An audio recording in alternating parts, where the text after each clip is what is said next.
খোদা, আমার মেয়েটার সকল দুঃখ তুমি মুছে দিও। শীতের প্রকোপ পেরিয়ে সকালে আজ সোনালি মিঠে রোদ্দুর হয়েছে। অর্ষার ঘুম ভাঙে রোদ্দুরের আলিঙ্গনে। আমেনা বেগম রোদ উঠেছে দেখে সকালে জানালার পর্দা সরিয়ে দিয়েছেন। থাই গ্লাস ভেদ করে মিঠে রোদ্দুরের আবেশে অর্ষা উঠে বসলো। কিছুক্ষণ ঝিম মেরে বসে থাকার পর তার রিহানের কথা মনে পড়ে যায়। সাথে সাথে বুকের ভিতর তার ব্যথা শুরু হয়, মনের ওপর অশান্তির প্রভাব অনুভব হয়, ঠোঁট ভেঙে কান্না চলে আসে। সেই সাথে মায়ের বলা গতকাল রাতের কথাগুলো মনে পড়ে যায়। হু হু করে কাঁদতে কাঁদতে সে দু চোখের পানি মুছতে থাকে আর অনবরত বলতে থাকে, আমি কাঁদবো না, কাঁদবো না, না কাঁদবো না, আমি আর কাঁদবো না। চোখ সেই বারণ শোনে না। কান্না থামানোর আপ্রাণ চেষ্টা করে অর্ষা, বড় বড় শ্বাস নেয়। পর মুহূর্তেই দু হাতে চোখ ঢেকে অঝরে কাঁদতে কাঁদতে বলে, প্লিজ আল্লাহ, হেল্প মি। কিছুক্ষণ পর তার কান্না কমে আসার পর সে ওয়াশরুমে গিয়ে ফ্রেশ হয়ে আসে। আমেনা বেগম এসে খেতে নিয়ে গেছেন। খাবারও তার গলা দিয়ে নামছিল না। মাকে সন্তুষ্ট করতে সে অল্প কিছু খাবার খেলো কষ্ট করে। ওর থেকে আর্ট পেপার, রং তুলি এসব নিয়ে কোথাও যেতে দেখে অর্ষা। জিজ্ঞেস করলো, কোথায় যাস? অর্থি উত্তর দিল, ছাদে যাই আপু, দেখো আজ কত সুন্দর রোদ উঠেছে। তোমার কি খাওয়া শেষ? তাহলে তুমি আমার সাথে আসো। অর্ষা মায়ের দিকে তাকাতেই মা বললেন, যা, আমিও হাতের কাজ সেরে তারপর আসছি। খাবার নিয়ে যা, ছাদে বসে খাবি আর অর্থির ছবি আঁকা দেখবি। অর্ষা খাবার নিয়ে এলেও খেলো না। প্লেটটার রেলিংয়ের ওপর রেখে একপাশে চেয়ারে চুপ করে বসে রইল। অর্থি অন্য পাশে ছবি আঁকতে বসেছে। সে তার বয়সের তুলনায় খুব সুন্দর ছবি আঁকে। তবে একটা সমস্যা আছে, কারোর সামনে অর্থাৎ কেউ তাকিয়ে থাকলে সে আঁকতে পারে না।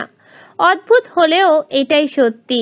অর্ষা কিয়ৎক্ষণ নিশ্চুপ থেকে বলল, অর্থি, একটা পেপার দে তো, আর একটা রং পেন্সিল। অর্থি কোনো প্রশ্ন না করে একটা পেপার আর রং পেন্সিল দিয়ে আবার নিজের জায়গায় চলে গেল।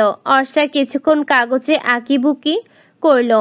এরপর কাগজটাকে প্লেন বানিয়ে উড়িয়ে দিল। যদিও উড়ে বেশি দূর যায়নি, বরং নিচে পড়ে গেছে। কোথায় গিয়ে পড়েছে দেখার আগ্রহ বোধ করল না সে। অনেকক্ষণ পর একবারও সে অর্থির দিকে তাকালো। অর্থির মনোযোগ সাদা কাগজটার দিকে। সে চুপ করে বসে থাকলেও তার মাথায় নানান ধরনের চিন্তা ভাবনা ঘুরছিল। কথায় আছে, অলস মস্তিষ্ক শয়তানের কারখানা। বর্তমানে অর্ষার সাথেও এমনটাই হচ্ছে। দুশ্চিন্তায় সে ভিতর থেকে নিঃশেষ হয়ে যাচ্ছে। আমাকে যে দিল মৃত্যু যন্ত্রণা, তাকে পড়িও খোদা তুমি সুখের মালা। লাইনটুকু শুনে অর্ষা চমকে পেছনে তাকালো। তার আঁকিবুকি করা সেই প্লেনটা এখন আহানাপের হাতে। আহানাপের বলা লাইনটাও তার লেখা। নিশ্চয়ই নিচে তার সামনেই পড়েছিল। আহানাপ দুকদম এগিয়ে আসলো, অন্য একটা চেয়ার নিয়ে বসলো অর্ষার মুখোমুখি। বলল, এত ভালো হওয়া উচিত নয়। মানে? প্রশ্ন করলো অর্ষা। এই যে আপনি যেরকম উদার মনের, যে আপনাকে মৃত্যু যন্ত্রণা দিয়ে গেছে, আপনি খোদার কাছে তার জন্য শোক প্রার্থনা করছেন। হ্যাঁ, করছি। কেন করছেন? আমি তোর মতো নই, তাই। সে আমাকে ভালোবাসেনি, কিন্তু আমি তো বাসি। এখনো? অর্ষা চুপ করে আছে। আহানাপ বলল, একটা কথা কি জানেন, প্রতারকদের ভালোবাসা দিতে নেই। যে মানুষ আপনাকে ভেঙে চলে যাবে, সে শুধু আপনার ঘৃণাটুকুই ডিজার্ভ করে, ভালোবাসা নয়। আমায় নিয়ে আপনি কেন এত ভাবছেন? আহানাপ কয়েক সেকেন্ড মননে থেকে বলল, কারণ আমিও আপনার মতে একজন ভাঙা মনের মানুষ, তাই আপনার কষ্ট হয়তো আমি একটু হলে অনুভব করতে পারছি। অর্ষা চুপ করে রইল। আহানাপ বলল, এভাবে নিজেকে শেষ করা তো কোনো মানে হয় না। কলেজ শুরু করুন, ক্লাস করুন, ফ্রেন্ডদের সঙ্গে হ্যাং আউট করুন, আর এর মাঝে শুধু 5 বার আল্লাহর সঙ্গে সাক্ষাৎ করুন। নিজের মনের কথা, দুঃখ, কষ্ট সব তাকে বলুন, দেখবেন নিজেকে হালকা লাগছে। অর্ষা তীক্ষ্ণ দৃষ্টিতে তাকিয়ে আছে। আহানাপ মৃদু হেসে, অন্য কিছু ভাববেন না, আমি আপনার শুভাকাঙ্ক্ষীর মতোই, আপনার ভালো চাই। যে কোনো সময় বিপদে আমি আপনার পাশে থাকতে চাই, একজন বন্ধু হিসেবে। অর্ষা আকাশের দিকে তাকিয়ে বলল, আমার মতো এমন ভাঙা অর্ষা অনেক আছে পৃথিবীতে, কিন্তু আফসোস, সেই অর্ষাদের সামলানোর জন্য আপনার মতো কোনো আহনাফ নেই। রবীন্দ্রনাথ ঠাকুর একটা সুন্দর কথা বলেছেন জানেন? আহনাবের প্রশ্ন শুনে দৃষ্টি ফেরালো অর্ষা। ওকে ভাবলেশহীনভাবে তাকিয়ে থাকতে দেখে আহনাব বলল, আমি আসলে কথাটা শুনেছি, যদিও অনেক আগের, তবে লাইনটা আমার বেশ পছন্দের। রবীন্দ্রনাথ ঠাকুর বলেছেন, জোর করে কাউকে ধরে রাখার প্রয়োজন নেই, যে থাকার সে থাকবে, আর যে চলে যাওয়ার সে চলে যাবেই। শুনেছেন? আমি তো কাউকে জোর করে ধরে রাখিনি, আটকাইও নি। মনের দিক থেকে তো ঠিকই আটকে রেখেছেন। সারাদিন রাত তাকে নিয়েই ভাবেন, তাহলে আপনি তাকে চলে যেতে দিলেন কোথায়? সে আপনার জীবন থেকে যেরকম চলে গেছে, তাকে এবার মন থেকে বিদায় দিয়ে দিন। এত সোজা? জানি কঠিন, তবে অসম্ভব তো নয়। বেইমান প্রতারকদের মনের ভেতর রাখলে এক সময় মনে অসুখ হয়ে যাবে, তখন তিলে তিলে মরতে হবে। বেঁচে আর রইলাম কই? মানুষটা তো আমার জীবন তো লাশ বানিয়ে দিয়ে গেছে। আহনাব দীর্ঘশ্বাস নিয়ে বলল, আপনার সিচুয়েশন আমি বুঝতে পারছি। একটা জিনিস কি আপনি বুঝতে পারছেন না, যে আপনি মরিচিকাকে আঁকড়ে ধরে আছেন? আমি কাউকেই আঁকড়ে ধরে নেই, আমি শুধু এখান থেকে বের হতে পারছি না, এতটুকুই। আহনাব নিষ্পলকভাবে তাকিয়ে আছে। অর্ষা কেঁদে ফেলল হঠাৎ। অন্যদিকে তাকিয়ে বলল, আমি মানতে পারছি না জানেন, আমাকে এত বাজেভাবে ঠকানো হবে আমি ভাবতেও পারিনি। ও যদি আমায় বলতো যে আমাকে আর ভালো লাগে না, আমাকে ভালোবাসে না, আমার সাথে থাকতে চায় না, তাহলে বিশ্বাস করুন কষ্ট হলেও আমি ওর পথ থেকে সরে আসতাম, ওকে কোনো দোষারোপ করতাম না। অ্যাটলিস্ট যেখানে ভালোবাসা নেই সেখানে তো আমি জোর করে থাকতাম না, কিন্তু এখন এত কিছুর পরে কি আপনার তার প্রতি ঘৃণা কাজ করছে না? অর্ষা নিশ্চুপে কাঁদছে। আহনাব বলল, ভালোবাসাকে আবার জেদে পরিণত করুন প্লিজ। এভাবে নিজেকে ভাঙতে দেবেন না। একজন প্রতারক, স্বার্থপরের জন্য আপনি নিজেকে তো কষ্ট দিচ্ছেনই, এমনকি কষ্ট দিচ্ছেন নিজের পরিবারকেও। জানেন, আপনার মা আপনাকে নিয়ে কত দুশ্চিন্তা করে, কান্নাকাটি করে। আপনার মা আপনাকে ভালোবাসে, আর ওই মানুষটা আপনাকে ঠকিয়েছে। কাকে ভালোবাসা উচিত আর কাকে কষ্ট দেওয়া উচিত বুঝতে পারছেন না এখন? অর্ষা ফুপিয়ে বলে উঠল, আমি পারছি না, কি করব আমি? চেষ্টা করতে হবে, চেষ্টা করলেই পারবেন। শুধুমাত্র ভুলে যান যে ওই মানুষটাকে আপনি ভালোবাসতেন। সে ভালোবাসা ডিজার্ভ করে না, আর এইভাবে একা একা থাকা যাবে না। মানুষের সাথে মিশতে হবে, কথা বলতে হবে। অর্ষা কিছু বলল না। অর্থি তখন দৌড়ে আর্ট পেপারটা নিয়ে এলো। অর্ষার হাতে দিয়ে বলল, দেখো তো আপু কেমন হয়েছে, এখন শুধু রং করাটা বাকি। অর্ষা চোখের পানি মুছে ছবিটা দেখল। অর্থি অর্ষার ছবি এঁকেছে। এতক্ষণ যেমন অন্যমনস্ক হয়ে বসেছিল অর্ষা, ঠিক সেই ছবিটাই এঁকেছে। শুধু অর্ষা নয়, পাশে আহনাবও রয়েছে। সে কেমন যেন গভীর দৃষ্টিতে তাকিয়ে আছে। অর্থি হেসে বলল, আমি আপুর ছবি আঁকছিলাম, পরে আপনি এলেন, মনে হলো আপনাকেও এঁকে ফেলি। কেমন হয়েছে? কথাগুলো আহনাবের উদ্দেশ্যে বলল। আহনাব বিস্মিত হয়ে বলল, চমৎকার, তুমি যত সুন্দর ছবি আঁকো আমি তো সেটা জানতাম না। অর্থি আর চুলগুলো ঠেলে পেছনের দিকে দিয়ে বলল, এখন তো জানলেন। আহনাবের সাথে অর্ষাও মৃদু হাসল। আহনাব বলল, ছবিটাকে আমি নিতে পারি? ওকে, কিন্তু এখন না, ফিনিশিং হলে ঠিক আছে। অর্থি আবার ছবিটা নিয়ে নিজের জায়গায় চলে গেল। আহনাব অর্ষাকে বলল, যান, রেডি হয়ে নিন। কেন? পার্লারে যাবেন, তাও যেতে হবে। যে কাজ করেছেন, মানে? এত সুন্দর চুলগুলো আপনি কাটলেন কিভাবে? আর একবারও কি হাত কাঁপলো না? এখন বেসাইজ চুলগুলো তো সাইজ করতে হবে। ঐশী আপু আর তামিম পার্লারই আসবে, আমাকে পাঠিয়েছে আপনাকে নেওয়ার জন্য। আপনারা সবাই কি কাজ টাজ ছেড়ে দিয়ে আমায় নিয়ে পড়ে আছেন? আহনাব হাসার চেষ্টা করে বলল, না, সেই সুযোগ তো আপনি দেবেন না। তামিম বিয়ের জন্য ছুটি নিয়েছিল অফিস থেকে, সেই ছুটি তো এখনো কাটাচ্ছে। আর ঐশী আপু তো জব ছেড়ে দিয়েছে শুনেছে। আর আপনি? আপনার তো বিয়ে না, আপনাকে নিশ্চয়ই এতদিন ছুটি দেয়নি। আহনাব হেসে বলল, না, দেয়নি, তবে আমি এই জবটা ছেড়ে দিয়েছি। অন্য জায়গায় অ্যাপ্লাই করা আছে। ইন্টারভিউর জন্য ডাকিনি এখনো, ডাকলে যাব। আর আমার ইচ্ছে ছিল তামিমের বিয়েটা হয়ে গেলে একদম জবে জয়েন করব। চাকরি কেন ছেড়েছেন? আমি যাদের ঘৃণা করি তাদের মুখোমুখি হতে চাই না আর। মানে তেমন কিছুই না, সব থেকে দেখতে ইচ্ছে করে না। বারবার নানান বাহানায় আমার কাছে আসাটাও আমার পছন্দ হচ্ছে না, তাই। ও, হুম, আমরা ছেলেরা আবার এত ইমোশনাল নই, নিজেদের আবেগকে কন্ট্রোলে রাখতে পারি। আপনারা ছেলেরা কি ভালোবাসতেও জানেন না? বিষাদিত স্বরে জিজ্ঞেস করলো অর্ষা। আহনাব দীর্ঘশ্বাস নিয়ে বলল, জানি, আমরা সব ছেলেরা তো এক নই, সবাই প্রতারক নই। অর্ষা প্রত্যুত্তর করল না, প্রসঙ্গ বদলে বলল, আপনাকে একটা অনুরোধ করব। কি? আপু আর তামিম ভাইয়ের বিয়েটা যে ডেটে হওয়ার কথা ছিল ওই ডেটেই যেন হয়, এটা আপনি বাড়ির সবাইকে বোঝাবেন। এটা কি করে সম্ভব আপনার এই অবস্থায়? আমার জন্য শুধু শুধু বিয়ে পেছানো দরকার নেই, কত মানুষকে জানানো হয়ে গেছে, আমি সামনে নেব নিজেকে। পারবেন? অর্ষা দীর্ঘশ্বাস নিয়ে বলল, ইনশাআল্লাহ পারবো, পারতেই হবে। আর না পারলে আপনি আছেন না হেল্প করার জন্য, ফ্রেন্ড। আহনাব কাঁধ উঁচিয়ে বলল, গ্রেট, আমি সব সময় আপনার পাশে আছি। পার্লারে গিয়ে চুল কাটার পর কাঁধেরও একটু উপরে উঠে গেল সাইজ করতে গিয়ে।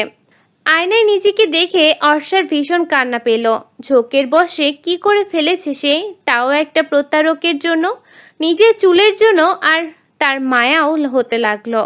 আহনাব সেটা খেয়াল করে বলল, আবার নিজের যত্ন নেবেন, চুলের যত্ন নেবেন, দেখবেন নিজের সাথে সাথে চুলও আগের মতো ঝলমলে হয়ে গেছে। অর্ষা স্মিত হাসল। ঐশী বলল, ছোট চুলেও তোকে সুন্দর লাগছে। সান্ত্বনা দিচ্ছিস? না, সত্যিটাই বললাম। পাশ থেকে তখন তামিম বলল, আমিও কিন্তু ঐশীর সাথে সহমত। বউয়ের সাপোর্ট তো নেবেনি। শালিকার ছাপটও আছি, চিন্তা করো না। চলো সবাই মিলে কোথাও থেকে ঘুরে আসি। অর্থিও এসেছিল আহনাব এবং অর্ষার সাথে ঘুরতে যাওয়ার জন্য। শুনে লাফিয়ে উঠে বলল, চলো চলো। সবাই মিলে গেল সুন্দর একটা রেস্টুরেন্টে। গাছগাছালি দিয়ে ডেকোরেট করা, বেশ সাজানো গোছানো। ছবি তোলার জন্য অনেক সুন্দর সুন্দর জায়গা আছে। মানুষজনের সংখ্যা এখন নিতান্তই কম। অর্থি একা একা ঘুরছিল বলে ওর সাথে অর্ষাও গেল।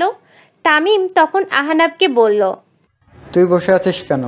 ওদের সাথে যা, টাইম চাষ বললেই তো হয়। প্রিন্স মেরে বলে আহনাবকে উঠে গেল। কিছু দূর এগিয়ে যাওয়ার পর দেখলো অর্থি অর্ষার ফোন দিয়ে একা একা সেলফি তুলছে। কাছে গিয়ে আহনাব জিজ্ঞেস করলো, তোমার আপু কোথায়? আপুকে তো ওইদিকে যেতে দেখলাম। হাতের ইশারায় দেখালো অর্থি। আচ্ছা, তুমি ছবি তোলো, আমি আসছি। অর্ষাকে খুঁজতে খুঁজতে আহনাব পেয়েও গেল। একটা ফুলের কাছে দাঁড়িয়েছিল সে। কাছে যাওয়ার পর বুঝতে পারলো অর্ষা কাঁদছে। আহনাবের খারাপ লাগা, রাগ, জেদ সব কাজ করছিল একসাথে। মানুষ ভালোবাসতে না পারলে এমন বাজেভাবে ঠকায় কেন? একটা মানুষকে এভাবে নিঃশেষ করে দিয়ে কি এরা আদৌ ভালো থাকে? আহনাব দীর্ঘশ্বাস নিয়ে পেছন থেকে ডাকলো, অর্ষা। অর্ষা দ্রুত চোখের পানি মুছে ঘুরে দাঁড়ালো। আহনাব তাকিয়ে আছে ওর ভেজা নেত্রদয়ে। সে প্যান্টের দু পকেট থেকে হাত বের করে অর্ষার মাথায় এক হাত রাখলো, অন্য হাত দিয়ে চোখের পানি মুছে দিয়ে বলল, জানি না আমার কথা কিভাবে নেবেন, এটা নিয়ে আমি ভাবতেও চাইছি না। আপনার যা ইচ্ছে আমাকে যা ইচ্ছে ভাবতে পারেন। আমি শুধু বলতে চাই, আপনাকে ভালো রাখার দায়িত্ব দেবেন আমাকে। বাড়িতে আসার পর থেকে ঝিম মেরে বসে আছে অর্ষা।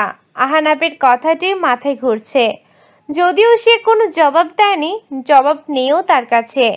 তৎক্ষণাৎ ঐশীর কাছে চলে গেছিল। এরপর আর কথা হয়নি ওদের মধ্যে। নিজের রুমে শুয়ে সে যখন দোলাচলে ছিল তখনই আননোন নম্বর থেকে কল এলো তার ফোনে। রিহান কল করেছে ভেবে ভীষণ আনন্দিত হয়ে কল রিসিভ করলো সে। কিন্তু ওপাশ থেকে ভেসে এলো অন্যজনের কণ্ঠ। হতাশ হলো সে। হ্যালো, শুনছেন? প্রশ্ন করলো আহনাব। অর্ষা দীর্ঘশ্বাস নিয়ে বলল, সরি রাতে কল করার জন্য। ব্যাপার না। রাগ আমার উপর? না। তাহলে উত্তর দেননি কেন? কি উত্তর দেব? আপনাকে ভালো রাখার দায়িত্ব নিতে চেয়েছিলাম। কতদিনের জন্য? মানে ঠিক কতদিনের জন্য দায়িত্ব নিতে চাচ্ছেন? আজকাল তো সবাই শুরুতে নিজের দায়িত্ব দেখায়, এরপর পিছপা হয়ে যায়। অনেক সময় দেখা যায় সবচেয়ে বেশি কষ্টে পড়ে এই মানুষটাই দিয়ে যায়। আহনাবের ভীষণ বলতে ইচ্ছে করছিল, সবাই আপনার রিহানের মতো নয়। কিন্তু অর্ষার মানসিক অবস্থা ভালো নয় এবং এভাবে কথা বললে মেয়েটা কষ্ট পাবে ভেবে সে ইচ্ছেটুকু এড়িয়ে গেল। শান্ত কণ্ঠে বলল, যদি বলি সারা জীবনের জন্য। অর্ষা হাসল। আহনাব বলল, হাসছেন? হ্যাঁ হাসছি, কারণ কেউ সারা জীবন পাশে থাকে না। আমি দেখিয়ে দিতে চাই, একজন আপনার বিশ্বাস ভেঙেছে বলে আপনি সবাইকে অবিশ্বাস করতে পারেন না। আমি এখন ভয় পাই, সত্যি মানুষ ভয় পাই আমি। আহনাব অনেকক্ষণ চুপ করে থেকে বলল, স্বাভাবিক, কিন্তু আমার একবার বিশ্বাস করা যায়? আমায় নিয়ে এত চিন্তিত হতে হবে না। আপনার আমার প্রতি এত উদারতা দেখে ভালো লাগলো, কিন্তু আমার দায়িত্ব আমি নিতে পারবো। কিভাবে নেবেন? এখন যেভাবে নিচ্ছি। রাইট। রাতে কান্না করতে করতে ঘুমাবেন, সকালে ঘুম থেকে উঠে কান্না করবেন, সারাদিন উদাসীন হয়ে থাকবেন, পুরনো স্মৃতি মনে করে ফের কান্না করবেন। ঠিক এইভাবেই নিজেকে সামলাবেন বলে ঠিক করেছেন। অর্ষা চুপ করে গেল। কথা বলতে চেয়েও পারছে না, কথা জড়িয়ে যাচ্ছে। কান্না এসে দলা পাকালো কণ্ঠে, কিন্তু আহনাবকে সেটা বুঝতে দিতে চাইল না সে। আহনাব নিজে থেকেই বলল, এভাবে কোনো লাইফ চলতে পারে না অর্ষা, বের হতে হবে এখান থেকে। অর্ষা নিজেকে কন্ট্রোলে রাখতে না পেরে কল কেটে দিল। ফোন বন্ধ করে আবারও সে কান্নাকে সঙ্গী করে নিল। এত যন্ত্রণা সহ্য হয় না তার। আর কতগুলো খারাপ দিনের পর ভালো দিন আসবে? আদৌ কি আসবে সেই কাঙ্ক্ষিত ভালো দিন? সকালবেলা শম্পা এসে অর্ষাকে জোরপূর্বক ভার্সিটিতে নিয়ে গেল। উদ্দেশ্য মন ভালো করা, কিন্তু সব সময় চাওয়া আমাদের ইচ্ছে মতো পূরণ হয় না। আমরা যা চাই তা পাই না, যা পাই অনেক সময় হয়তো চাই না। সৃষ্টিকর্তা যা চান সেটা হবেই বলে হয়তো। কলেজে যাওয়ার আগেই অর্ষা দেখতে পেল রিহান সেই মেয়েটাকে নিয়ে রাস্তা পার হচ্ছে। দুজনকেই বেশ হাসি খুশি লাগছিল। অর্ষার বুকে যেমন মোচড় দিয়ে উঠল, সেই সাথে নিজের ওপর তার ভীষণ ঘৃণাও হলো। এই মানুষটার জন্য সে দিন রাত কান্না করে যাচ্ছে, যে কিনা দিব্যি হাসি খুশি আছে, ভালো আছে, তাও আবার অন্য কারোর সাথে। অর্ষার চোখ ছলছল করছে। শম্পা অর্ষার হাত শক্ত করে চেপে ধরে বলল, খবরদার, এক ফোঁটা পানিও যেন তোর চোখ থেকে না পড়ে, বলে দিচ্ছি অর্ষা। ওই বেমানটাকে দেখা আর না দেখা একই। কিভাবে ভালো থাকতে হয়, এরপরও কি তুই নিজের ভালোবাসাটা বুঝবি না? অর্ষা কোনো জবাব দিল না। সে দু হাতে চোখের পানি মুছে ব্যাগ থেকে ফোন বের করলো। শম্পা বিস্মিত হয়ে বলল, কি করছিস তুই? ওকে ফোন দিচ্ছিস? দিবি না? তোর কি আত্মসম্মানটুকুও নেই? কেন ছোট হতে যাবি ওর কাছে? অর্ষা এবারও কোনো জবাব দিল না। কল লিস্টে গিয়ে নাম্বারে ডায়াল করলো। শম্পা রাগারাগি করে যাচ্ছে। অর্ষা, আমার কথা শোন প্লিজ, নিজেকে আর ছোট করিস না। হ্যালো, আহনাব চৌধুরী। শম্পার মুখ হঠাৎ করেই বন্ধ হয়ে গেল। ওপাশ থেকে আহানা বেশ অবাক হয়েই বলল, ইয়েস। অর্ষা ফুপিয়ে বলল, আপনি না বলেছিলেন আমাকে ভালো রাখার দায়িত্ব নেবেন? হ্যাঁ বলেছিলাম, আপনি রিজেক্ট করেছিলেন। এখন আমি সেই দায়িত্বটা আপনাকে দিতে চাই। আপনি কাঁদছেন? অর্ষা চুপ হয়ে গেল। কান্নার সময় বা ভীষণ মন খারাপের সময় কেউ এরকম ধরনের প্রশ্ন করলেই কান্নার গতি বেড়ে যায়। আহানা আপু কয়েক সেকেন্ড মনও থেকে বলল, যখন চেয়েছিলাম তখন দায়িত্ব দেননি, এখন নিজে থেকেই বলছেন। এখন তো আমি এভাবে দায়িত্ব নেব না, সরি। বলে ফোন কেটে দিল আহানা। অর্ষা থম মেরে দাঁড়িয়ে আছে। শম্পা জিজ্ঞেস করলো, কি বল? বাড়ি যাব। কয়েক ফোঁটা অশ্রু গড়িয়ে পড়ল অর্ষার চোখ বেয়ে। শম্পার কিছু জানতে চাইল না, দীর্ঘশ্বাস নিয়ে বলল, চল। মানুষ যেমন অধিক কষ্টে বা শোকে পাথর হয়ে যায়, অর্ষা নিজেকেও এমন তেমনই মনে হচ্ছিল।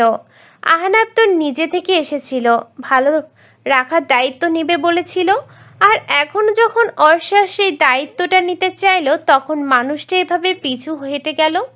অর্ষা হাসল বিদ্রুপ করে। নিজের বোকামির জন্য নিজের প্রতি তার করুণা হতে লাগলো।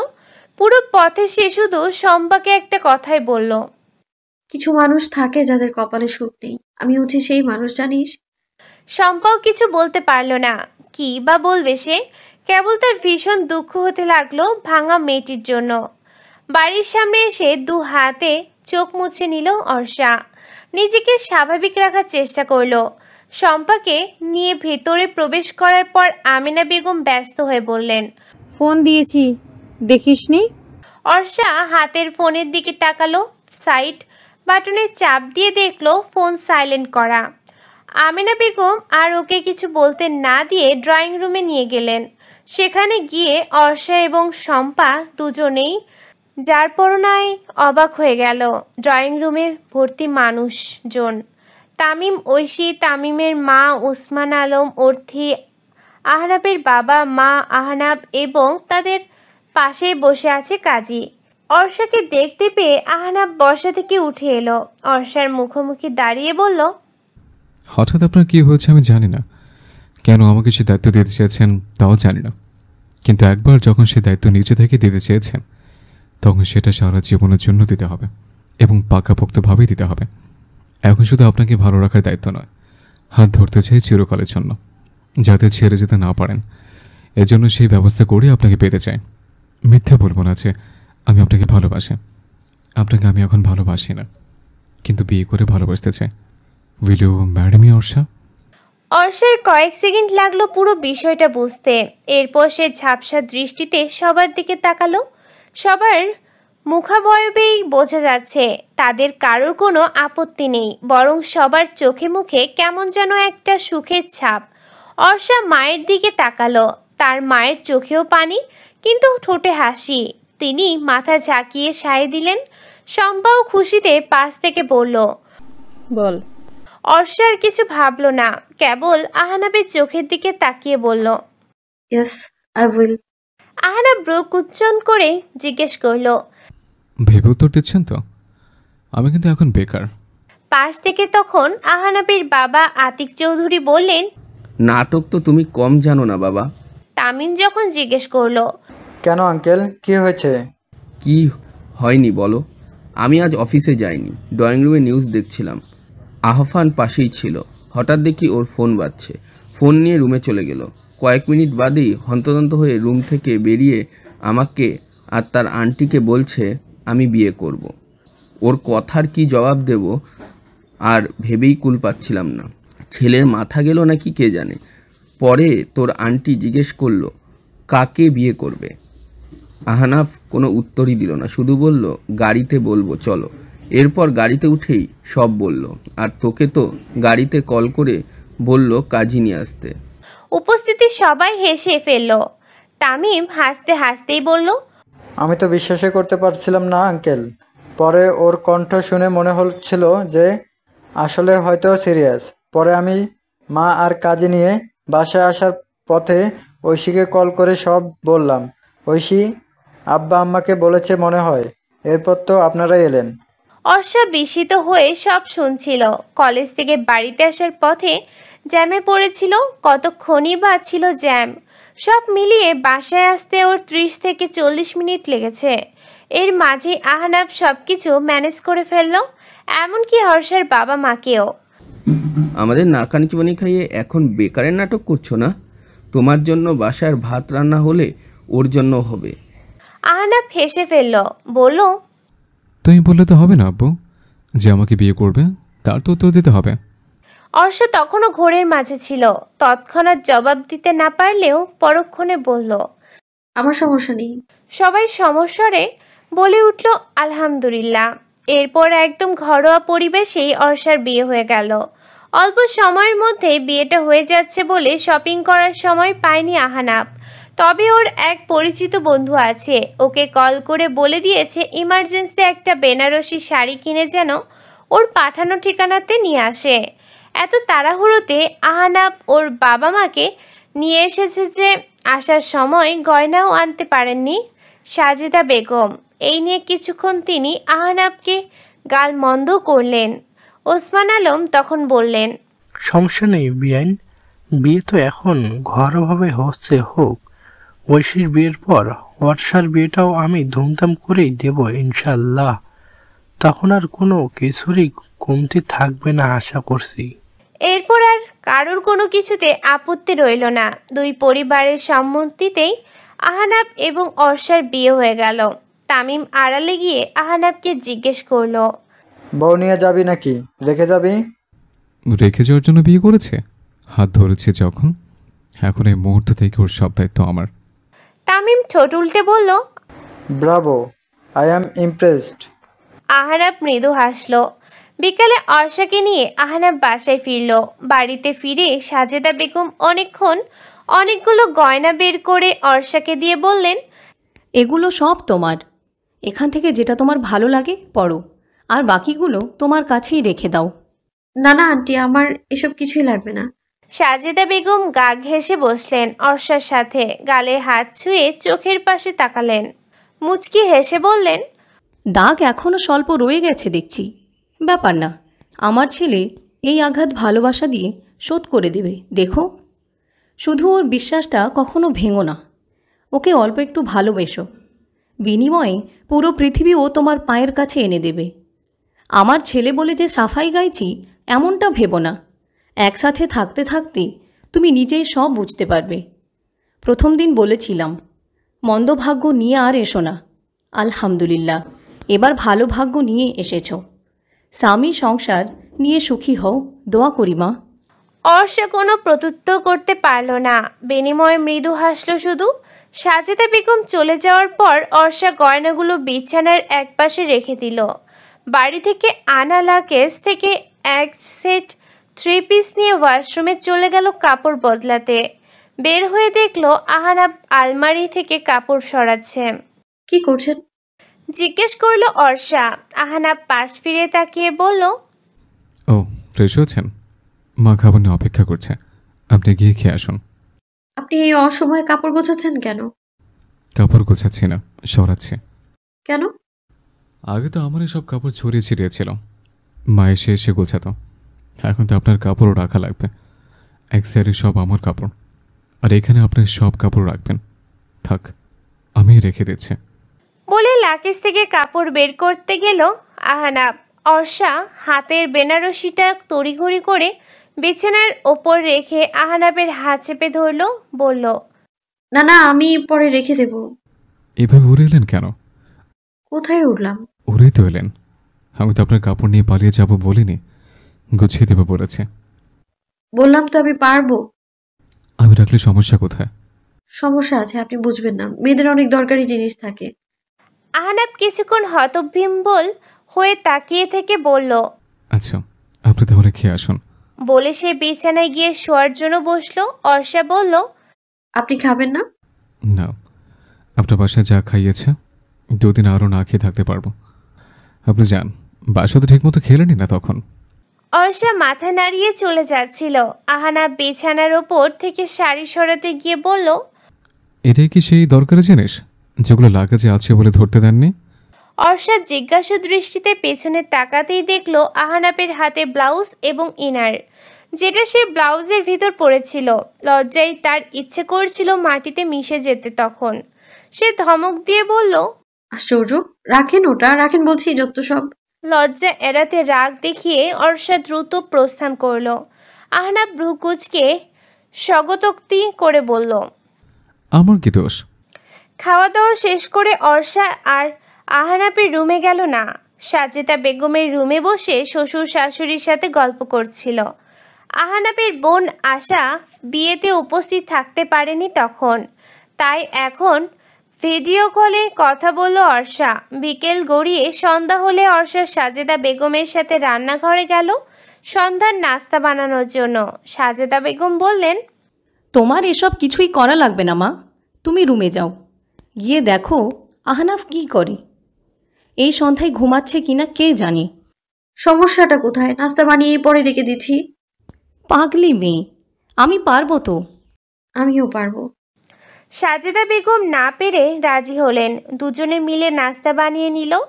বাড়ির মেয়েট তখন রাতের রান্নাবান্নার জোগাড় করছিল। এখন গিয়ে আহনাফকে ডাকো, বললেন সাজেদা বেগম। অর্ষা মাথা নাড়িয়ে রুমে চলে গেল। গিয়ে দেখলো বিছানায় নেই আহনাফ, কিন্তু শাড়িটা সুন্দর করে ভাঁজ করে রাখা।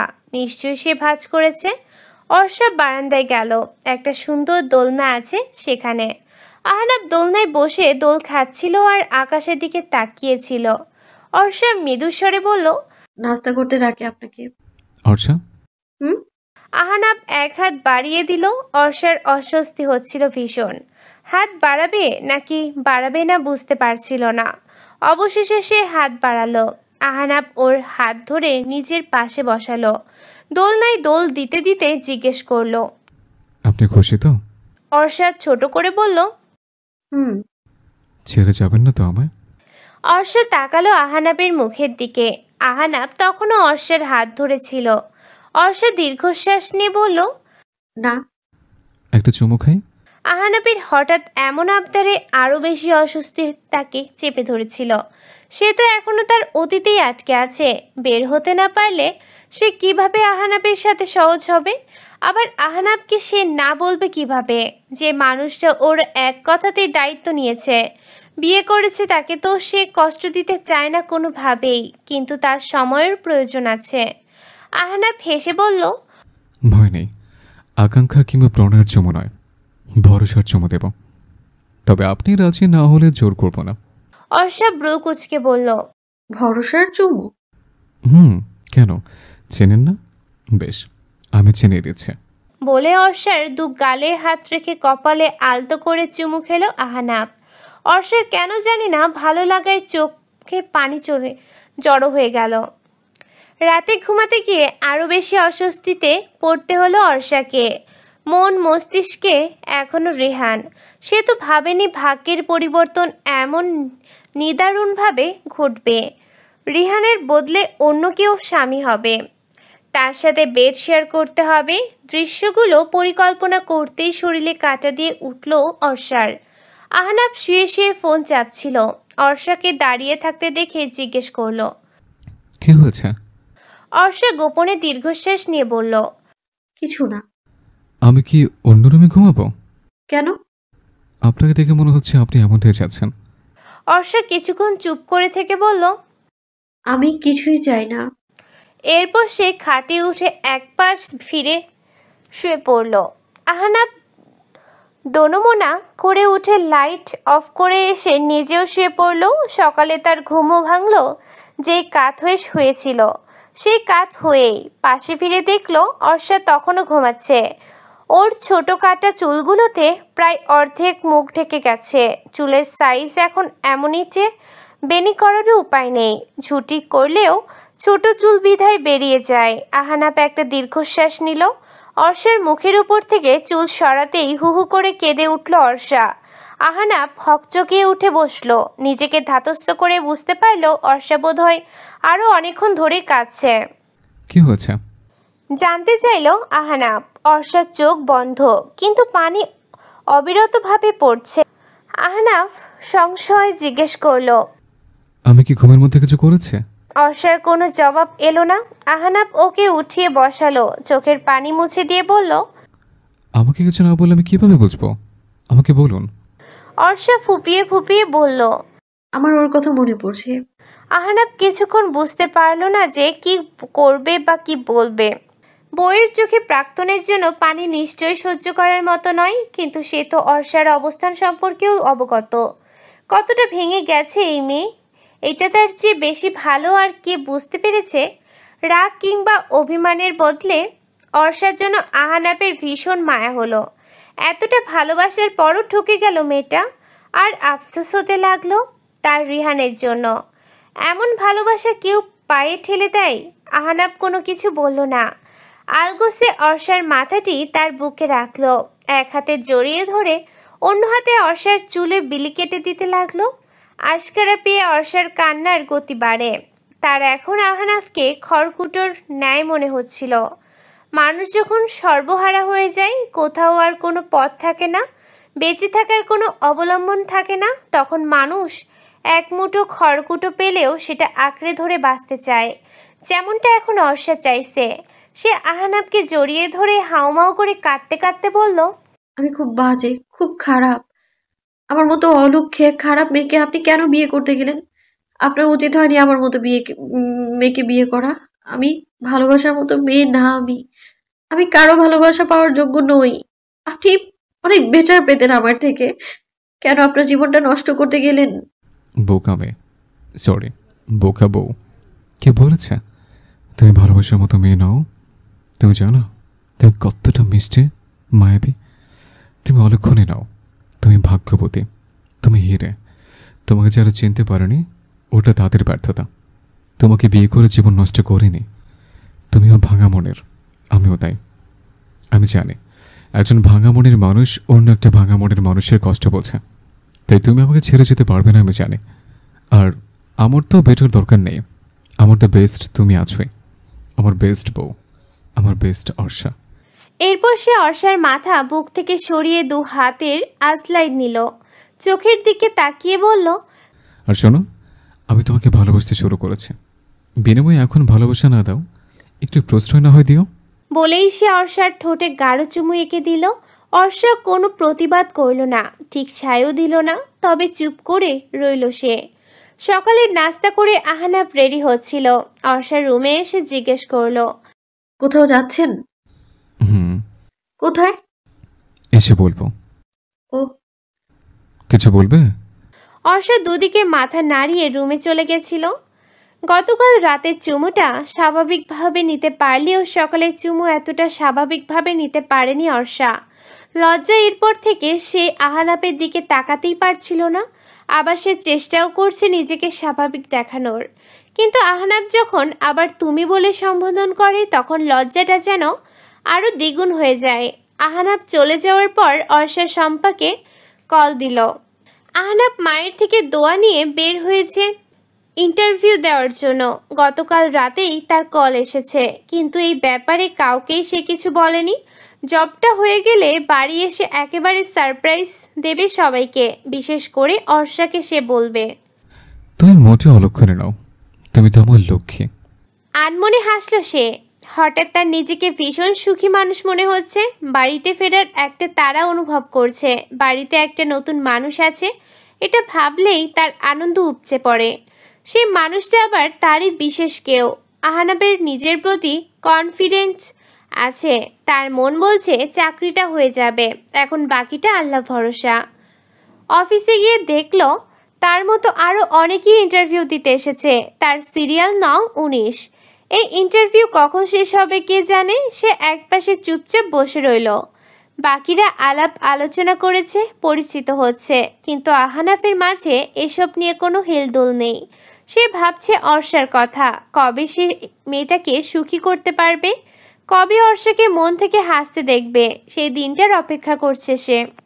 একবার ভাবলো অর্ষাকে একটা কল করবে, পরক্ষণে আবার ভাবনা বাদ দিল। ঘড়িতে সময় দেখতে দেখতেই অবশেষে তার ইন্টারভিউটের সময় এলো।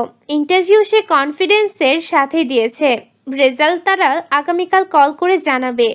তবে আহনাবের বিশ্বাস জবটা তার হয়ে গেছে। সে খুশি মনে বাড়ি ফেরার পথে ফুলের দোকান থেকে একটা বেলি ফুলের মালা কিনে নিল। মেয়েরা ফুল পছন্দ করে, বিশেষ করে স্বামী কিংবা ভালোবাসার মানুষ ফুল উপহার দিলে সেই উপহারটা তারা আরও বেশি ভালোবাসে। বাড়ি ফিরতে ফিরতে তার সন্ধ্যা হয়ে গেছে। দরজা খুলে দিয়েছেন সাজেদা বেগম। তিনি কিছুটা রাগী স্বরে বললেন, সারাদিন কোথায় ছিলি তুই? হুট করে বিয়ে করলি, কোথায় একটু মেয়েটাকে সময় দিবি তা না করে নিজে টোটো করে ঘুরে বেড়াচ্ছিস। অর্ষা কোথায়? রুমে, ঠান্ডা লেগেছে, তোর বাবা ওষুধ এনে দিয়েছে, খাইয়ে দিয়েছি, এখন ঘুমাচ্ছে। শোন, যদি মেয়েটাকে ভালোই না রাখতে পারিস তাহলে শুধু শুধু বিয়েটা কেন করতে গেছিস? সারাদিন মনমরা হয়ে থাকে। কোনো সিদ্ধান্ত নেওয়ার আগে ভেবেচিন্তে নেওয়া লাগে। দুম করে মনে চাইলো আর বিয়ে করলাম, এমন তো হয় না, তাই না? ওর অবস্থাও তো তুই জানিস। সরি মা। বলে আহনাব নিজের রুমের দিকে পা বাড়ালো। এখন মনে হচ্ছে মনের কথা শুনে ফোন করাটা উচিত ছিল। সারপ্রাইজ দিতে গিয়ে উল্টো মেয়েটাকে সে কষ্ট করে দিয়ে ফেলেছে। বিছানায় পাশে বসতেই চোখ মেলে তাকালো অর্ষা। চোখ মুখ ফুলে লাল হয়ে গেছে। আহনাব ওর কপালে হাত রেখে বলল, জ্বরও তো এসেছে দেখছে, সকালে তো ভালোই ছিল। অর্ষা মৃদুস্বরে বলল, অশোক কি বলে আসে? আহনাব চুপ হয়ে গেল। কথা তো সত্যি। সে জবাব না দিয়ে বলল, ওষুধ খেয়েছ? হুম। আমাকে একটা ফোন দাওনি কেন? ফোন দিলে কি হতো? আমি আরো আগে আসার চেষ্টা করতাম। সত্যি? অবশ্যই। অর্ষা হাসলো। আহনাব বলল, হাসছো কেন? এমনি। নিশ্চয় ওর কথা ভেবে হাসছো। অর্ষা, সবসময় তো রিহানের সাথে আমার কম্পেয়ার করলে চলবে না, তাই না? তুমি রিহানকে অনেক সুযোগ দিয়েছ, ভালোবাসা দিয়েছ। ও হয়তো তোমার ভালোবাসার মূল্য দেয়নি, তাই বলে যে আমিও একই রকম হব এটা তুমি ততদিন পর্যন্ত বলতে পারবে না যতদিন না তুমি আমাকে কোনো সুযোগ দিচ্ছ। সরি, আমি আপনাকে হার্ট করতে চাইনি। আমি হার্ট হইনি, ব্রেস্ট নাও। আহনাব আলমারি থেকে জামা কাপড় নিয়ে ওয়াশরুমে চলে গেল ফ্রেশ হওয়ার জন্য। অর্ষার চোখ বন্ধ করতেই দুফোঁটা অশ্রু গড়িয়ে পড়ল। মনে পড়ে গেল ক্লান্তিকর অতীতের অংশ। সেবার অর্ষার শরীর খুব খারাপ হয়েছিল, বিছানায় পড়েছিল 3 দিন। রিহানের সাথে কোনো যোগাযোগ ছিল না, জানতও না সে অর্ষার অসুস্থতার কথা। অর্ষা নিজে রিহানকে কল দিয়ে বলেছিল, একটু দেখা করবেন প্লিজ, শরীরটা খুব খারাপ লাগছে। শরীর খারাপ? ডাক্তার দেখাও। আমি এখন আসতে পারবো না বাবুই, আমার কাজ আছে। টাকা আছে নাকি পাঠিয়ে দেব? ব্যস্ত কণ্ঠে বলল রিহান। অর্ষা অনেকক্ষণ চুপ করে থেকে বলল, রিহান, আমি অসুস্থ হলে ডক্টর দেখানোর মতো টাকা আমার বাবার আছে। আমার তোমার সঙ্গ দরকার ছিল। আমার খুব ইচ্ছে করছিল তুমি আমার পাশে বসে আমার হাত একটু জড়িয়ে ধরো, আমার কপালে হাত রাখো। তুমি তো জানো। রিহান প্লিজ, একটু দেখা করো 5 মিনিটের জন্য। পরে ফোন করছি বলে কল কেটে দিয়েছিল রিহান। অর্ষা তাও অনেকক্ষণ ফোন কানে নিয়ে চুপ করে বসেছিল। তার 2 চোখ বেয়ে টুপটুপ করে পানি পড়ছিল সেদিনও। কল্পনা শেষ হওয়ার পরও অর্ষার চোখ বেয়ে পানি পড়ছে। সে শোয়া থেকে উঠে বসলো। আহনাব ফ্রেশ হয়ে এসে বারান্দায় চলে গেছে। অর্ষাও গুটি গুটি পায়ে বারান্দায় গেল। দেখলো আহনাব একটা নয়নতারা ফুল ছিঁড়ে ঘুরে দাঁড়িয়েছে রুমে আসার জন্য। বারান্দায় দরজায় অর্ষাকে দেখে ব্যস্ত হয়ে পড়ল।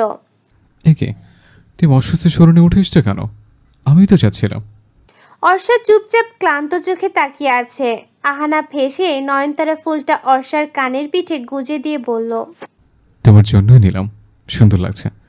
তোমার জন্য আরেকটা গিফট আছে, রুমে চলো দিচ্ছি। একটু বুকে নেবেন? শুষ্ক আবহাওয়া হঠাৎ করে যেন সতেজ হয়ে উঠেছে। শীতেও শীতল হওয়া ভালো লাগছে। বুকের ভিতর সূক্ষ্ম একটা চিনচিনে ব্যথাও অনুভব করতে পারছে আহনাব। সে নির্বিশেষ দৃষ্টিতে তাকিয়ে রয়েছে ক্লান্ত বিধ্বস্ত অর্ষার মুখপানে। এমন আবেদন নিবেদন উপেক্ষা করে সেই সাহস হয় কোন পুরুষের? আহনাবের নীরবতায় আঘাত হানছে অর্ষার বুকে।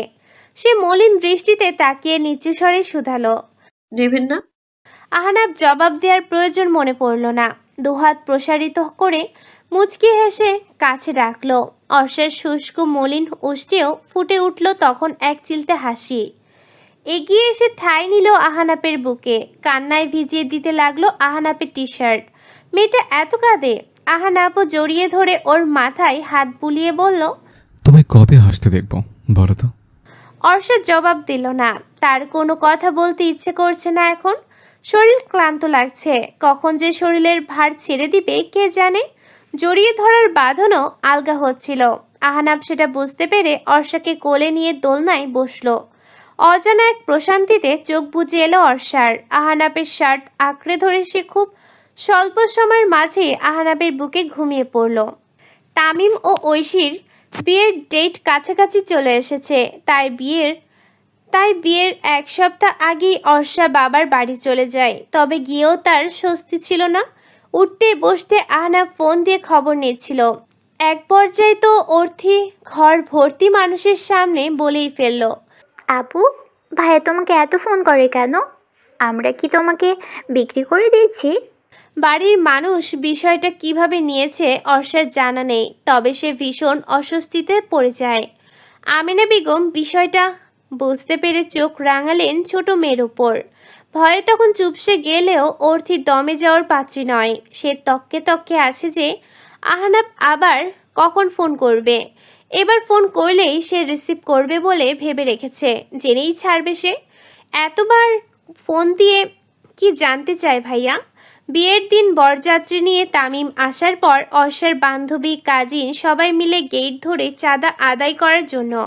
অর্ষা তখনই একটা বিষয় লক্ষ্য করেছে। মেয়েদের ভীষণ আগ্রহ রয়েছে আহনাবকে দিয়ে নিয়ে, বিশেষ করে একজন মেয়ের বেশি। খবর নিয়ে অর্ষা জানতে পেরেছে মেয়েটা তামিমের খালাতো বোন। তামিম এবং আহনাব যেহেতু ছোটবেলার বন্ধু, সেই সূত্রে আহনাবকে মেয়েটা ভালো করেই চেনে। বলা বাহুল্য একটা ভালো লাগা তার কাছে। মেয়েটার নাম সিনথিয়া।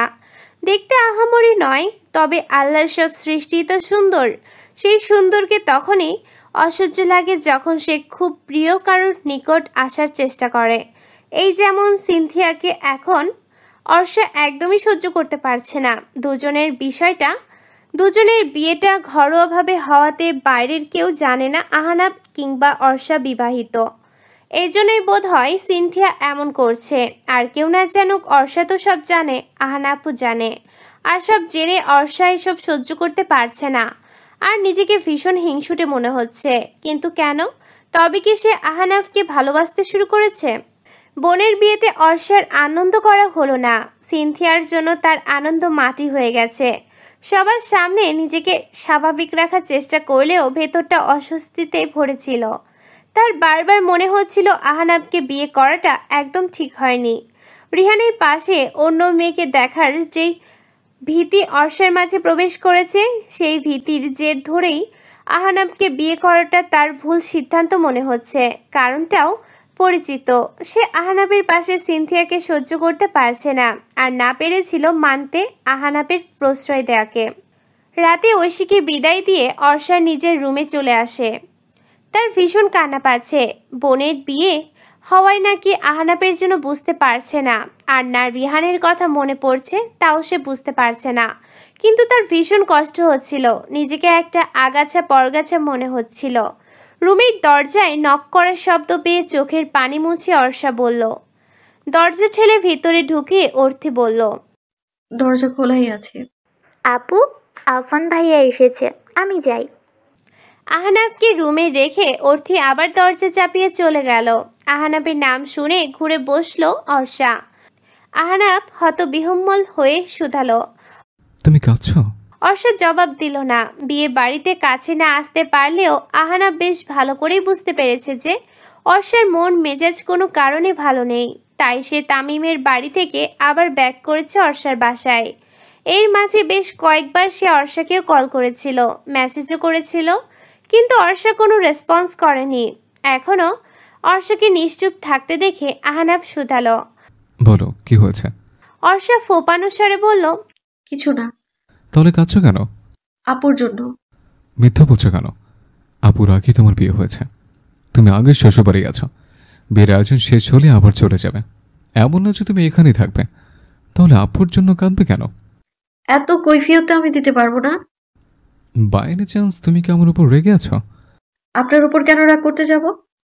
তোমার কথা শোনো তো তাই মনে হচ্ছে। আমি কি কিছু করেছি? অর্ষা এবার কেঁদে ফেললো। কাঁদতে কাঁদতেই বলল, আমি কারো ভালোবাসা পাওয়ার মতো মেয়ে নই। আমি ভালোবাসা ডিজার্ভ করি না। এসব কি কথাবার্তা? এগুলো বলতে নিষেধ করেছি না? মিথ্যে তো কিছু বলিনি। আমাকে বলবে তো কি হয়েছে, না বললে আমি বুঝবো কি করে? আমি কিছু বলতে চাই না। আমাকে ভালো না লাগলে ছেড়ে দিতে পারেন। নিজের পছন্দ মতো বিয়ে করতে পারেন আপনি। অর্ষা, এসব বাজে কথা বলবে না। ছেড়ে দেবো মানে কি? ছেড়ে দেওয়ার জন্য বিয়ে করেছে? আমি কই টাইপ ছেলে? আমার কোনো পছন্দ নেই কোথাও। থাকলে তোমায় নিশ্চয় বিয়ে করতাম না। তাই? সত্যিই নেই? নিজের চোখে তো দেখলাম সবটা। কি দেখছো? ওই যে সিনথিয়া আপুর সাথে যা করলেন আজ। পারলে তো কোলে নিয়ে বসতেন, খাইয়ে দিলেন। আহনাব কয়েক সেকেন্ডের জন্য ভরকে গেল, কিছুই বলতে পারল না। পরক্ষণে হেসে ফেলল, বলল, আর ইউ জেলাস? অর্ষা চুপ করে রইল। আহনাব নিজেই বলল, সিনথিয়াকে আমি ছোটবেলা থেকেই চিনি। ওর সাথে আমার তেমন কোনো সম্পর্ক নেই, বিশ্বাস করো। আর ওকে তো আমি ছোট বোনের মতোই দেখি, স্নেহ করে। কিন্তু সে তো আপনাকে ভাইয়ের নজরে দেখে না, অন্য কিছু ভাবে। এটা তোমার ভুল ধারণা। আমার কোনো ভুল ধারণা নেই, আমি বুঝি। এতটাও অবুঝ নই আমি। একটা মেয়ে হয়ে আরেকটা মেয়ের চোখের ভাষা বোঝার ক্ষমতা আছে আমার। ওকে ফাইন, ও আমাকে পছন্দ করলেই বাকি। আমি তো ম্যারিড, আমি তোমাকে ভালোবাসি। ভালোবাসার মিথ্যে অভিনয় করবেন না। সব মিথ্যার পার্থক্য বোঝো না এখন? ওর প্রতি আমার কোনই অন্যরকম কিছু নেই। আমার সকল অনুভূতি এবং সর্বস্ব জুড়ে এখন শুধুই তুমি। আমি আমার অর্ষাকে ভালোবাসি, আর কাউকে নয়। অর্ষার জবাব না পেয়ে আহনাব হাত ধরল, চোখের পানি মুছে দিয়ে বলল, এটুকুতেই যে বন্যা বানিয়ে ফেলো সুন্দর চোখ দুটোয়, এটা কি ঠিক? অর্ষা তাকালো না। আহনাব ওর দু গালে হাত রেখে বলল, ভালোবাসি বউ, ভীষণ ভালোবাসি। বৃষ্টিতে অর্ধভেজা অবস্থায় বারান্দায় দাঁড়িয়ে আছে অর্ষা, দৃষ্টি তার আকাশের দিকে, দুহাত ভর্তি বৃষ্টির পানে। মনের ভিতর কেমন যেন অস্থিরতা কাজ করছে। কেন এমন হচ্ছে কে জানে। আহনাফ অফিসে জয়েন করার পর থেকেই কাজ নিয়ে ভীষণ ব্যস্ত। বাড়িতে এসে অফিসের কাজ করে মাঝে মাঝে সেই সময়টুকু অর্ষা নিজের মতো করে থাকে। মনের অশান্তির কথা কাউকে বলতে পারে না, আহনাফকেও না। শুনতে খারাপ লাগলেও সত্য যে অর্ষা এখনও রিহানকে ভুলতে পারেনি। সহজও নয় সবার সামনে অভিনয় করতে হয় ভালো থাকার, ভুলে থাকার, কিন্তু চাইলেই কি সম্ভব এত সহজে সব ভুলে যাওয়া? এত এত স্মৃতি মুহূর্ত, সব কি মুহূর্তে ভুলে যাওয়া সম্ভব? হয়তো সম্ভব কিছু মানুষদের জন্য। ওইসব মানুষদের জন্যই যারা অবলীলায় মানুষকে ঠকাতে পারে, প্রতিনিয়ত ঠকিয়ে যায় প্রতারণা করে। সেই সব মানুষ বোধহয় চাইলেই পারে যে কোনো মানুষ কিংবা স্মৃতি সময়গুলো এক তুড়িতেই ভুলে যেতে। বিছানার ওপর ফোন বাজছে, রিংটং শুনে ওড়নায় হাত মুছে রুমে চলে এলো অর্ষা। শম্পা ফোন করেছে। কল রিসিভ করার পর শম্পা ব্যস্ত কণ্ঠে বলল, কিরে তুই আজ ক্লাসে আসিসনি কেন? এই বৃষ্টির মধ্যে ক্লাসে যাব? কাল রাতে তো এটা বলিসনি যে বৃষ্টি হলে আসবি না। বৃষ্টি দেখেও যাওয়ার আগে আমাকে একবার জানাবি না? তুই না বলেই চলে গেলি কেন?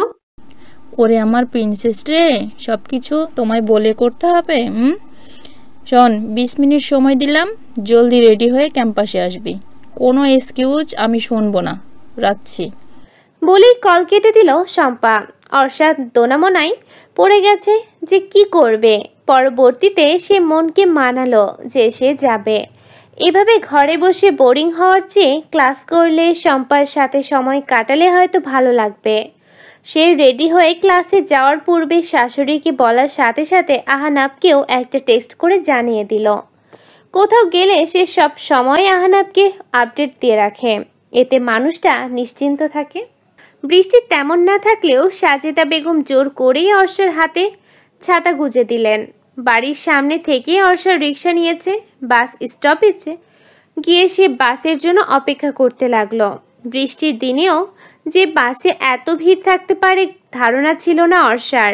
তা একটু বেশি ভাড়া দিয়ে হলেও সে সিএনজিতে যাবে বলে ঠিক করলো।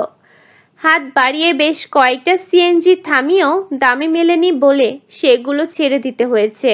ছাতা মাথায় সে অন্য সিএনজির অপেক্ষা করতে লাগলো। একটা সিএনজি আসতে দেখে সে কিছুটা এগিয়ে গেল। সিএনজি এসে তার সামনেই থামলো। মামা, কলেজ গেট। এইটুকু বলেই থেমে গেল অর্ষা। সিএনজি থেকে মাস্ক সানগ্লাস পরা এক যুবককে বেরিয়ে আসতে দেখে সে দমে গেল। তাকে আর কারো চেনার ক্ষমতা না থাকলেও অর্ষা খুব ভালো করেই চিনতে পেরেছে এই মানুষটার সব কিছুই তো তার পরিচিত। বুকের ভিতর কেমন যেন একটা চিনচিনে ব্যথা করছে, অস্বস্তি বোধ লাগছে। সে এক দৃষ্টিতে কিছুক্ষণ তাকিয়ে চোখ ফিরিয়ে নিল, কিন্তু আশাহাতের বিষয় রিহান যেন অর্ষাকে চিনতেই পারেনি, এমনভাবে চলে গেল। অর্ষা তাচ্ছিল্য করে হাসল, চোখের কোটরে তার পানি চিকচিক করছিল। রিহানকে দেখে তার মনে হলো আসলে রিহান নয়, যেন সেই রিহানের সাথে চিট করেছে। নতুবা এমন আচরণ করে কি করে কেউ? কই যাইবেন আপা? ড্রাইভারের প্রশ্নে নিজেকে সামলানোর চেষ্টা করলো অর্ষা। ধরে আসা গলায় বলল, কলেজ গেট যাবেন? যামো, 300 টাকা ভাড়া। রেগুলার ভাড়া 150 টাকা। বৃষ্টির জন্য খুব বেশি হলে 50 টাকা বেশি নেওয়ার কথা। অন্য সময় হলে হয়তো অর্ষা বার্গেনিং করত, নতুবা নতুন অন্য সিএনজিতে যেত।